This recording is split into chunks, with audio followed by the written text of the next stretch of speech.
The air was crisp, the kind of autumn evening that makes your cheeks flush and your breath catch. I just finished my run, my sneakers still damp from the puddles along the park trail. My playlist had shuffled to some old Paramore song, and I was humming along, trying to shake off the weight of another long day at the office. Work had been a grind lately. Same reports, same meetings, same polite smiles. I needed a break, something to jolt me out of the monotony. So instead of heading straight home to Blake and our quiet, predictable dinner routine, I veered toward the corner, the local bar where half the town seemed to end up after 5 p.m. The place was buzzing when I pushed through the heavy wooden door. The smell of fried pickles and cheap beer hit me first, followed by the hum of laughter and clinking glasses. I tugged off my running cap, letting my messy ponytail fall loose, and scanned the room for a free spot at the bar. That's when I saw him, Tyler Hunter, leaning against a high-top table, a half-empty IPA in his hand. He looked different but unmistakable. The same sharp jawline, the same easy grin that used to make girls in high school trip over their own feet. His hair was shorter now, a little gray at the temples, but those eyes? They hadn't changed a bit. Carolina. His voice cut through the noise, warm and surprised. He straightened up, setting his drink down like he needed both hands to process seeing me. No way. Carolina Wells. I froze, my heart doing a weird little flip. Tyler? Oh my God, it's been... What, forever? I laughed, brushing a stray lock of hair behind my ear, suddenly hyper-aware of my sweaty running gear. Close enough. He grinned, stepping closer. You look different. Good different. I rolled my eyes, but his words landed softer than I expected, stirring something I hadn't felt in ages. Yeah, well, you don't look half bad yourself, Hunter. He laughed, and just like that we were talking, like the last 10 years hadn't happened, like we were still kids sneaking out to watch the stars by the old quarry. The bar faded into the background as he told me about his life. How he'd left town after graduation, bounced around a few cities, and ended up back here running a small consulting gig. I shared the Cliff's notes of my own story. The marketing job I didn't love, the house Blake and I bought last year, the way life had settled into something safe but heavy. You ever miss it? He asked, his voice quieter now, his eyes searching mine. The way things used to be? All that possibility? I swallowed, caught off guard. The question hung there, raw and unpolished, like he'd reached into my chest and tugged at something I'd buried. Sometimes, I admitted, barely above a whisper. But you can't live in the past, right? He didn't answer, just held my gaze a beat too long, and I felt it. A spark, faint but undeniable, like a match struck in the dark. My phone buzzed in my pocket, probably Blake wondering where I was, but I didn't check it. Not yet. Wanna grab another round? Tyler asked, nodding toward the bar. Catch up some more? I hesitated, my practical side screaming to head home, to stick to the script. But the other part of me, the part that still remembered dreaming big, chasing thrills, won out. Sure, I said, smiling. Why not? As we slid onto bar stools, swapping stories about old teachers and forgotten pranks, I couldn't shake the feeling that something had shifted. Tyler's laugh, the way he leaned in when I talked, the way his hand brushed mine when he passed me a drink, it all felt dangerously alive. I wasn't just Carolina, the reliable wife or the diligent employee. For the first time in years, I felt like me again, or at least a version of me I'd almost forgotten. When I finally left the bar, the night air felt colder, sharper. I checked my phone. 2 missed texts from Blake, nothing urgent. I typed a quick reply, saying I'd be home soon, but my mind was still back at the corner, replaying Tyler's smile, his question about missing the past. As I walked home, my sneakers slapping against the sidewalk, I tried to tell myself it was just a chance encounter, nothing more. But deep down, I knew better.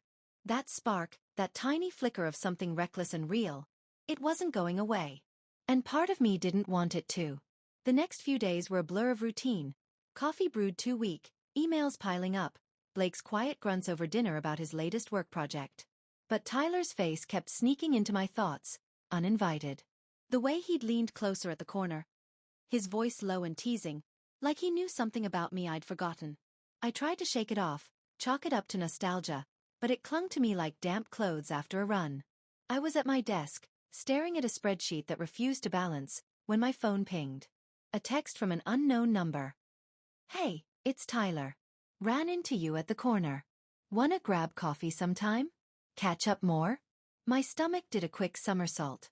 I hadn't given him my number, but I wasn't surprised he'd found it. Small towns have a way of making secrets hard to keep. I hesitated, my thumb hovering over the screen. The smart thing would have been to ignore it, to let that night stay a one-off. But the monotony of my day, the flickering office lights, the same old lunch in a Tupperware, made me reckless. Sure, sounds good. When? I hit send before I could overthink it, my pulse ticking up like I'd just sprinted a mile. We met at Brewed Awakening, the kind of place with mismatched mugs and baristas who knew your order by heart. Tyler was already there when I walked in, sitting by the window with a black coffee and a grin that felt like trouble. "Carolina Wells, twice in 1 week," he said, standing to pull out my chair. "I'm starting to think it's fate." I laughed, brushing it off, but his words sent a shiver through me. "More like bad luck," I shot back, settling in. "What's your excuse for being back in this nowhere town?" He shrugged, his eyes catching the light. "Business. Mostly. But I won't lie, running into you makes it feel less like a chore." We talked for hours, the conversation slipping from safe topics, old friends, local gossip, to something deeper. He told me about his dad's death a few years back, how it had unraveled him, left him chasing deals to fill the void.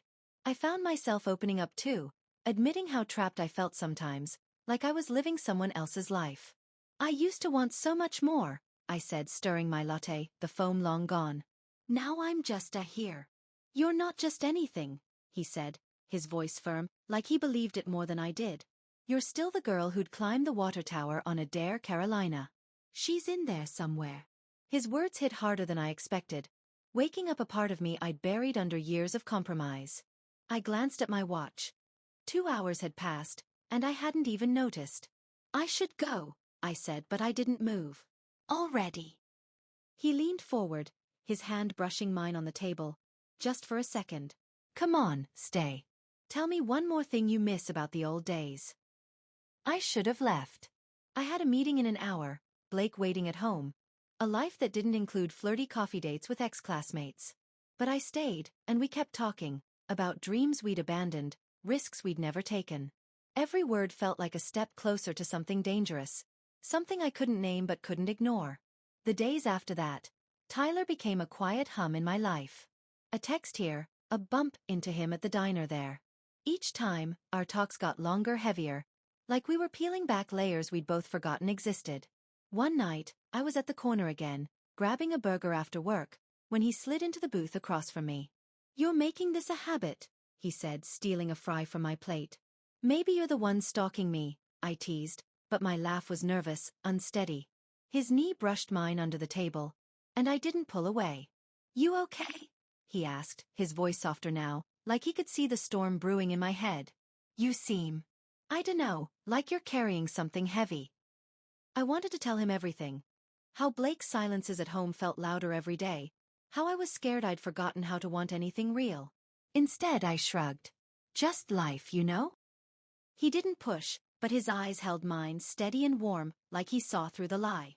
"If you ever need to unload, I'm here. No judgment." I nodded, my throat tight. When I got home that night, Blake was already asleep, the TV flickering in the dark. I stood in the doorway, watching him, trying to feel the love I knew was there somewhere. But all I could think about was Tyler's voice, the way it made me feel alive, like I was teetering on the edge of something wild and terrifying. I told myself it was nothing, just a phase, a flicker of the past I'd outgrow. But even as I crawled into bed, my phone buzzed with another text from Tyler. "Night, Carolina. Don't forget, you're more than this town." I didn't reply, but I didn't delete it either. And as I lay there, staring at the ceiling, I knew I was already in deeper than I wanted to admit. The days started blurring together, each one a little heavier than the last. Work was a slog, endless meetings about budgets I didn't care about, my inbox a graveyard of unanswered emails. At home, Blake and I moved around each other like ghosts, our conversations clipped to the bare minimum. "How was your day?" he'd ask, not looking up from his phone. "Fine," I'd say, and that was that. I kept waiting for something to snap us out of it, but the silence just grew thicker, like fog you can't see through. Tyler, though, he was a different kind of problem. His texts came at random, little sparks in the gray of my routine. Saw a sunset that reminded me of those quarry nights. You remember? Or grabbed a coffee at Brood. Wish you were here to argue over who makes better playlists. Each one hit like a shot of adrenaline, pulling me back to that night at the corner, to the way his eyes made me feel seen. I'd tell myself to stop replying, to let it fade, but then I'd see his name on my screen, and my fingers would move before my brain caught up. We started running into each other more. Too often to call it coincidence. I'd spot him at the gas station, filling up his beat-up Jeep, or he'd be at the diner when I stopped for a quick lunch. Small town, huh? He'd say with a grin like it was all chance. But I wasn't dumb. I knew he was finding ways to cross my path, and worse, I wasn't trying to avoid him. Every conversation pulled me in deeper, each one peeling back another layer of the life I'd settled for. He'd ask questions nobody else did. About my fears, my regrets, what kept me up at night. You ever think about starting over? He asked one afternoon, leaning against a park bench while I sipped a to-go coffee. Like new city, new life? I laughed it off, but the question stuck, gnawing at me. What's the point? You can't outrun yourself. Maybe not, he said, his voice low, but you can try to find the pieces you lost. His words hit too close, stirring up a restlessness I'd buried years ago. I started noticing things I hadn't before. The way Blake's laugh never reached his eyes anymore, how our house felt more like a museum than a home, every corner filled with stuff we'd bought to prove we were happy. I'd catch myself staring out the window at night, wondering what it'd be like to pack a bag and just go, to chase the kind of freedom I used to dream about. But freedom came with a price, and I wasn't blind to it. Every time I met Tyler's gaze, every time I laughed at his dumb jokes or let our talk stretch too long, I felt the weight of what I was risking. Blake wasn't perfect, but he was steady, reliable. We'd built something together. A life, a routine, a promise.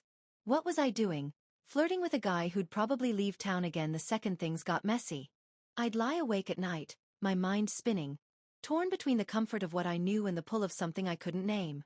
One evening, I was at the corner again. Alone this time, nursing a soda and pretending to watch the game on the bar's TV. Tyler walked in, his jacket slung over one shoulder, and slid onto the stool next to me like it was the most natural thing in the world. Rough day? He asked, nodding at my untouched drink. Rough week, I said, managing a half smile. You.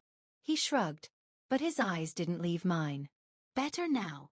I should have changed the subject, made some excuse to leave.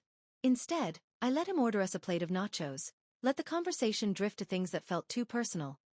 My fear of turning into my mom, his guilt over not being there when his dad got sick. You ever feel like you're stuck in a loop? I asked, picking at a chip. Like you're just going through the motions? All the time, he said, his voice quiet but sure. But then I see you, and it's like, maybe there's a way out. My breath caught, and for a second, the bar went quiet, like the world was holding its breath. I wanted to laugh it off, to pretend he hadn't just said something that could unravel everything. But I couldn't. His hand was close to mine on the counter, not touching but near enough to make my skin hum. I pulled back, grabbing my phone like it was a lifeline. I should head home, I said, my voice shakier than I wanted. He didn't push, just nodded, but his eyes said he knew I was running. Text me if you need me, okay? I nodded, avoiding his gaze, and left the bar too fast, the cool night air hitting me like a slap. As I walked home, my thoughts were a mess.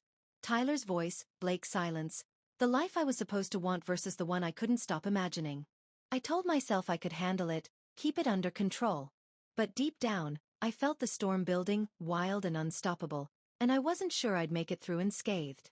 The air was thick that evening, heavy with the promise of rain that hadn't come yet. I'd been restless all day, my thoughts a tangle of Tyler's latest text. Thinking about you. Walk tonight. And the way Blake had barely looked up from his laptop when I left the house. I told myself I was just going for a stroll to clear my head, but my feet knew better, leading me toward the quiet streets near the park where Tyler said he'd be. He was waiting by the old oak tree, the one kids used to carve their initials into, his hands stuffed in his jacket pockets. The streetlights cast soft shadows across his face, making him look both familiar and dangerous, like a memory I wasn't supposed to touch. Hey, he said, his voice low like he was afraid to break the stillness. Didn't think you'd show. I shrugged, trying to play it cool even though my pulse was hammering. Needed some air. Work's been a lot. He nodded, falling into step beside me as we wandered down the empty sidewalk. The neighborhood was silent except for the hum of crickets and the occasional bark of a dog. We didn't talk much at first, just walked, our shoulders brushing now and then, each touch sending a jolt through me I couldn't ignore. I kept waiting for him to say something flirty, to push the line we'd been dancing around, but he was quiet, almost thoughtful, like he was wrestling with something too. You ever feel like you're waiting for permission to live? I asked suddenly, surprising myself. The words slipped out before I could stop them, raw and unfiltered. Like you're stuck until someone says it's okay to want more? He stopped walking, turning to face me. His eyes were intense, searching, like he was seeing straight through to the parts of me I kept hidden. Yeah, he said softly. But I don't think anyone's gonna hand you that permission, Carolina. You gotta take it. I swallowed, my throat tight. The air between us felt charged, like the moment before a storm breaks. I should have stepped back, made a joke, anything to keep things safe. But I didn't. I just stood there, caught in his gaze, my heart pounding so loud I was sure he could hear it. And then he moved, slow at first, like he was giving me a chance to pull away. His hand found my wrist, warm and steady, and before I could think, he tugged me closer, his lips crashing into mine. The kiss wasn't gentle. It was hungry, desperate, like he'd been holding it back for weeks and couldn't wait another second. My hands found his jacket, gripping the leather as I kissed him back, hard, like I was trying to pour every restless, aching piece of myself into it. The world disappeared, the street, the town, the life I was supposed to be living. There was just Tyler, his breath hot against my skin, his hands sliding to my waist, pulling me against him.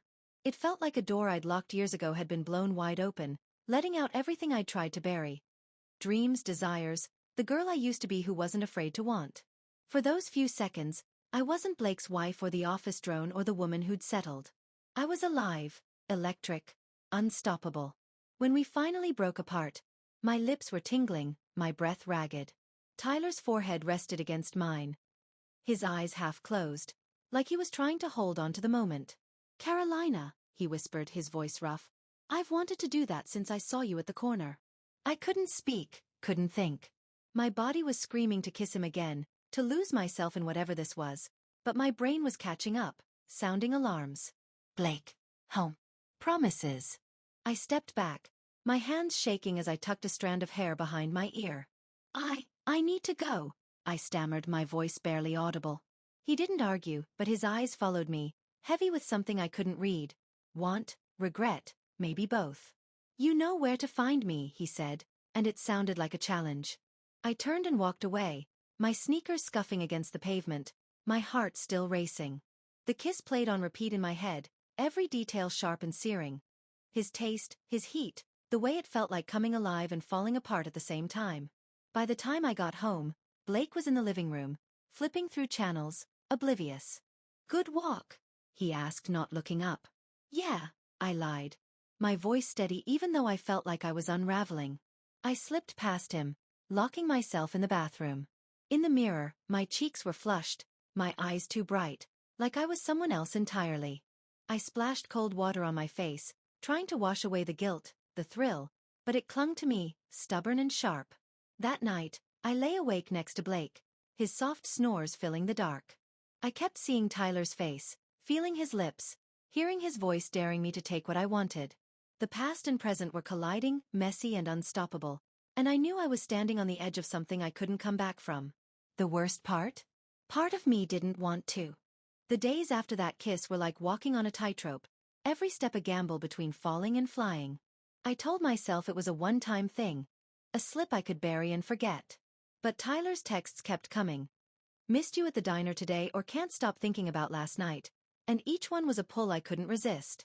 I'd stare at my phone, heart racing, knowing I should delete his number but saving every message instead. It was reckless, stupid, but it felt like breathing after years underwater. I started finding excuses to see him. A quick coffee before work, a chance meet-up at the lakefront trail, always somewhere public enough to feel safe but private enough to let my guard down. We'd sit on a bench by the water, sharing a pizza slice from the cart nearby, laughing about nothing, his bad taste in movies, my obsession with true crime podcasts. Every moment with him was a pocket of air in a life that had started to suffocate me. You're different out here, he said once, tossing a pebble into the lake. Like you're remembering how to be you. Maybe, I said, avoiding his eyes. I didn't tell him how much it scared me, how every laugh, every glance felt like a betrayal of the woman I'd promised to be. At home, Blake was the same as always. Distant, distracted, his world revolving around work deadlines and fantasy football. We'd eat dinner in silence, the clink of forks louder than any words. I'd catch myself watching him, searching for the man I'd fallen for, but all I saw was routine, a life we'd built because it was what people did. Tyler was the opposite.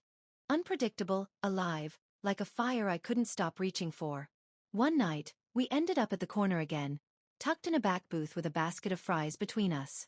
The bar was quieter than usual, just a few regulars nursing beers. He leaned across the table, his voice low. You ever wonder what it'd be like to just run with it? See where this takes us. My stomach twisted, half thrill, half dread. Tyler, I'm married, I said, the words heavy, like I was reminding myself more than him. I know. His eyes didn't waver. But are you happy? The question cut deeper than I wanted to admit. I looked away, picking at a fry I didn't eat. It's not that simple. It could be, he said, and his hand slid across the table, stopping just short of mine. I felt the heat of it, the unspoken invitation. I pulled back, grabbing my purse. I gotta go. But I didn't stop seeing him. The meetings got more frequent, more deliberate. We'd drive out to the edge of town, park by the old grain mill, and talk for hours, about his dreams of starting his own firm, my wish to travel somewhere nobody knew my name. Each time, I'd tell myself it was just talk, just friendship. But the way his eyes lingered, the way my skin hummed when he was near, it wasn't innocent, and I knew it. Guilt started creeping in, sharp and relentless. I'd come home to Blake scrolling on his phone, oblivious, and the weight of what I was doing would hit me like a punch.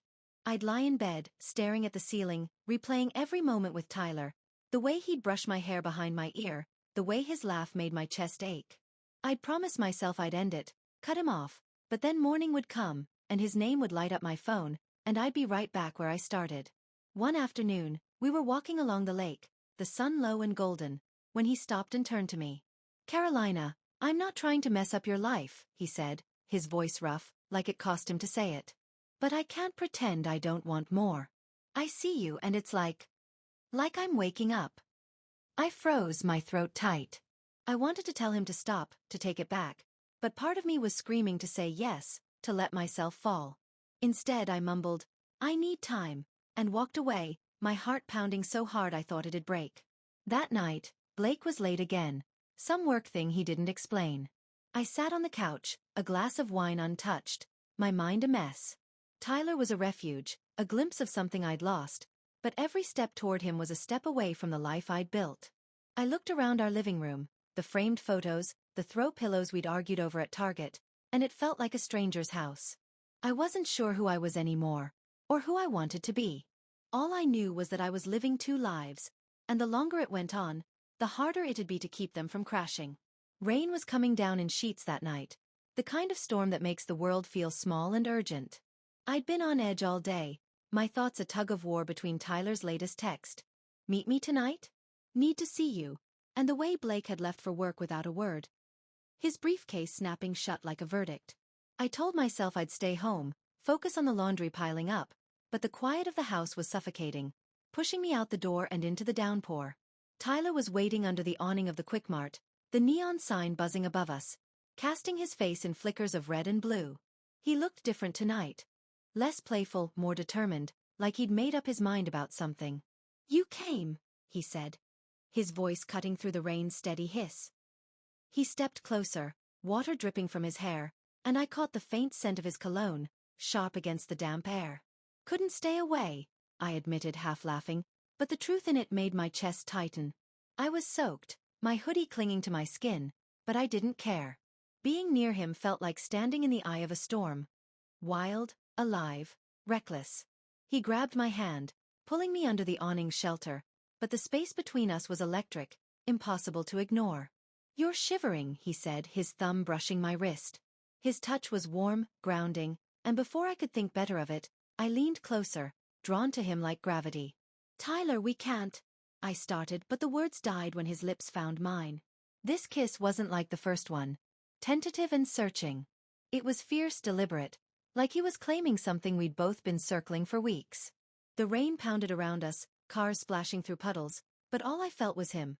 His hands on my face, his breath hot and uneven, the way he pressed himself closer like he couldn't get enough.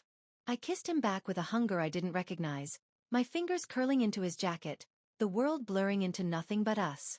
When we pulled apart, my heart was racing, my lips stinging from the force of it. The Quick Mart's hum was louder now, the rain a relentless drum, but Tyler's eyes held me captive, dark and unyielding. "I'm done pretending," he said, his voice low, almost drowned out by the storm. "I want you, Carolina. All of you." I opened my mouth to argue, to say something about Blake, about promises, but nothing came out.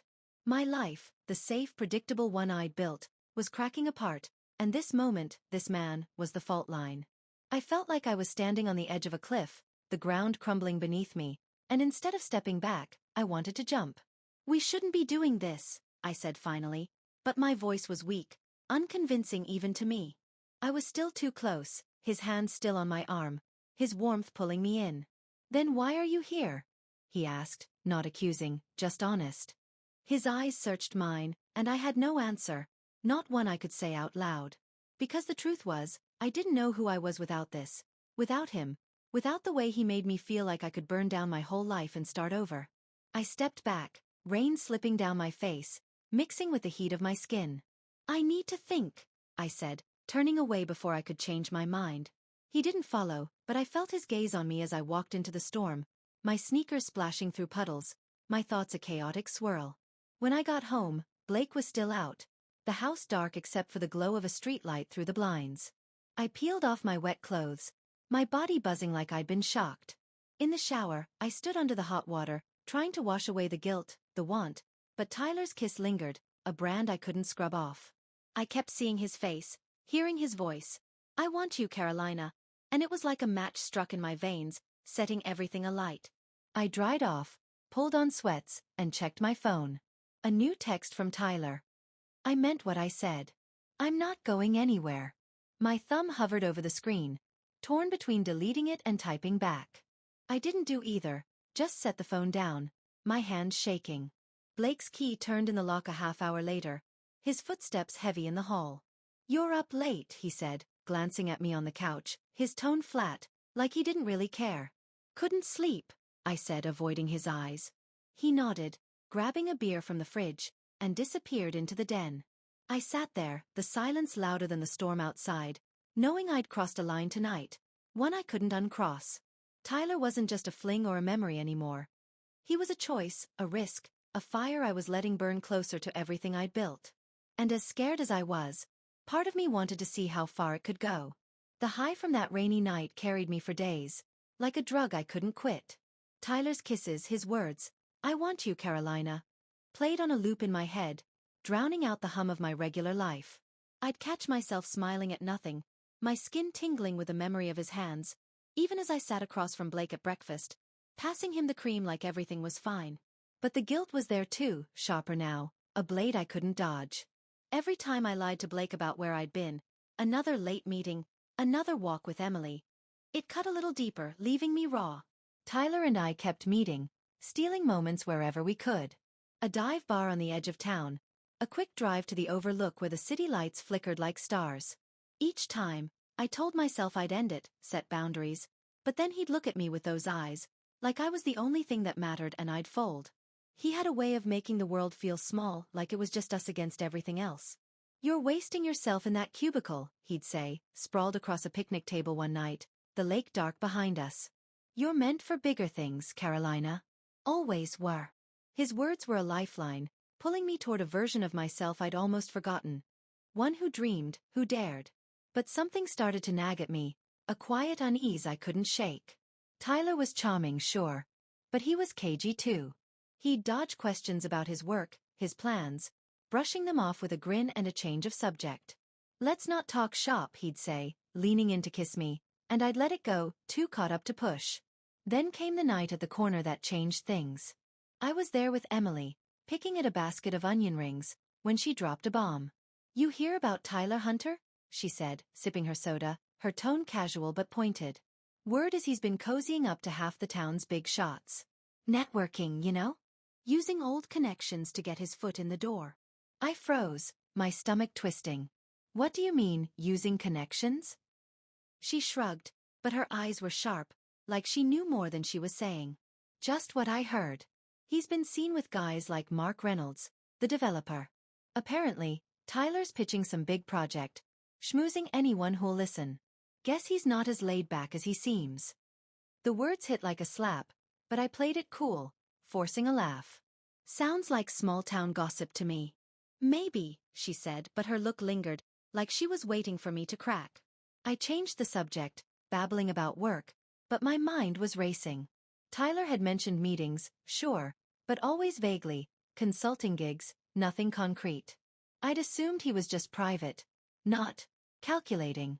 The idea that he might have been using me, leveraging our past to get to people like Mark, who Blake worked with, it made my skin crawl. I didn't say anything to Tyler right away. Part of me didn't want to believe it, wanted to cling to the way he made me feel. Alive, wanted, free. But the doubt was there now. A splinter I couldn't ignore. The next time we met, at a coffee shop on the edge of town, I watched him closer. He was his usual self. Teasing, attentive, telling me I deserved better than a life of spreadsheets and silence. But when I asked about his work, his smile tightened, just for a second. Same old hustle, he said, stirring his coffee. Why? You worried I'm not pulling my weight? No, I lied, but my voice was too sharp. Just curious. You never talk about it. He leaned back, his eyes narrowing slightly, like he was sizing me up. Not much to tell. Meetings, pitches, boring stuff. I'd rather hear about you. It was a smooth dodge, but it didn't sit right. I let it slide, but the seed was planted, and it grew every time I saw him after that. Little things started adding up. How he'd check his phone when he thought I wasn't looking, how he'd steer conversations away from anything too personal. I started wondering what else he wasn't saying, what else that charm was hiding. Meanwhile, Blake was pulling further away, his late nights at the office more frequent, his mood colder. I'd catch him staring at nothing, his jaw tight, like he was carrying something he wouldn't share. I wanted to ask to bridge the gap, but every time I opened my mouth, Tyler's face flashed in my mind, and the words died. I was juggling two lives, and the strain was starting to show. Snapping at coworkers, forgetting plans with Emily, losing myself in thoughts of what Tyler might really want. One night, alone in our kitchen, I poured a glass of wine and sat at the counter, staring at a photo of me and Blake from our honeymoon. Smiling, carefree, in love.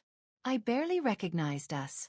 I wanted to believe I could fix it, go back to who we were, but Tyler's pull was stronger, even with the doubts.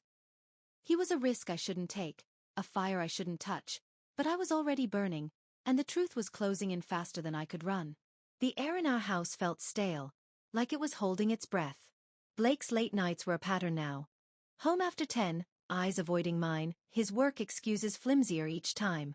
I'd lie awake, the bed cold beside me, wondering if he sensed I was slipping away. My secret life with Tyler was a weight I carried everywhere, heavy with guilt and thrill, but home was unraveling too, and I couldn't ignore it. One morning, over coffee, I caught Blake staring at his phone, his jaw tight. Everything okay? I asked, my voice thin. Fine, he snapped, pocketing the phone. The silence that followed was sharp, accusing. I wanted to push, to ask what was wrong, but my own lies choked me.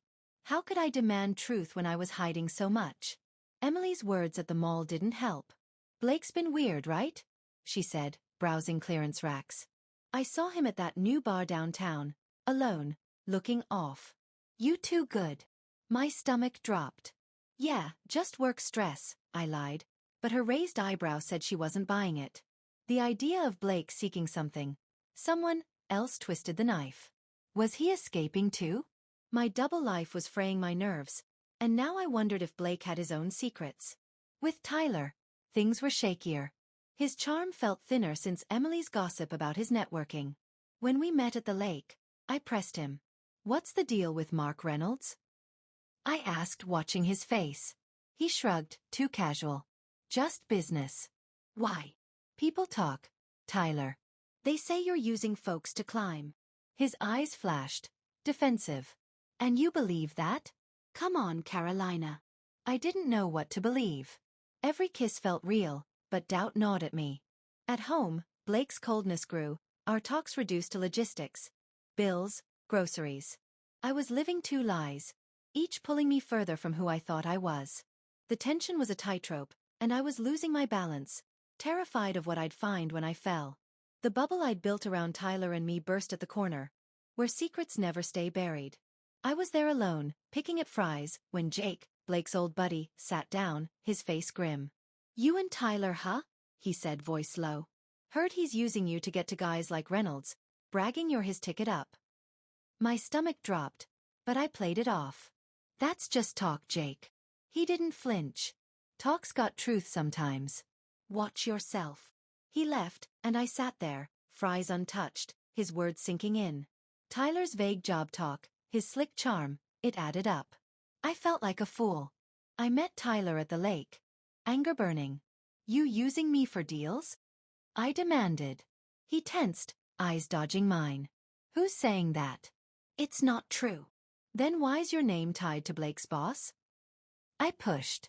It's business, Carolina, not a game, he said, but his voice was too smooth. You're more than that. I wanted to believe him, but doubt choked me. I trusted you, I whispered, walking away. Home was worse. Blake was waiting, eyes cold. With Tyler again? He spat. Everyone knows. I froze, caught. Blake. Don't, he cut me off, grabbing his keys. Fix your mess. He left, and I crumpled. Friends like Emily were distant now, picking sides. Gossip spread, pitying looks at the diner, hushed whispers.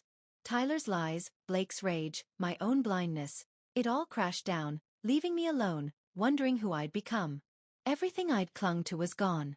Tyler's betrayal stung raw, his lakefront promises exposed as lies by Jake's warning. I'd gambled my heart on him, only to learn I was a pawn. Blake's coldness hurt worse. His note, I'll call about the house, was a quiet end to us, no fight left. I was alone, staring at a stranger in the mirror. I tried to keep going. Work was a blur, my hands shaky over emails, Tyler's voice haunting me. I blocked him, but his shadow lingered, every kiss now tainted by doubt. Blake was a ghost, grabbing clothes in silence, his eyes empty. We'll talk, he'd say, but we didn't. Our home felt like a tomb, photos of happier days mocking me. Emily brought wine, her voice soft. You're not alone, she said, but I was. Friends had picked sides, town gossip stung. I drove at night, chasing escape, but Tyler's memory, his laugh, his lies, followed. I'd trusted the wrong man, and now I was nothing. I poured whiskey. Blake's note crumpled in my fist. I wanted to feel, to cry, but I was hollow. I signed up for painting, grasping at something new, but inside, I was lost, fighting to find who I'd been before I broke.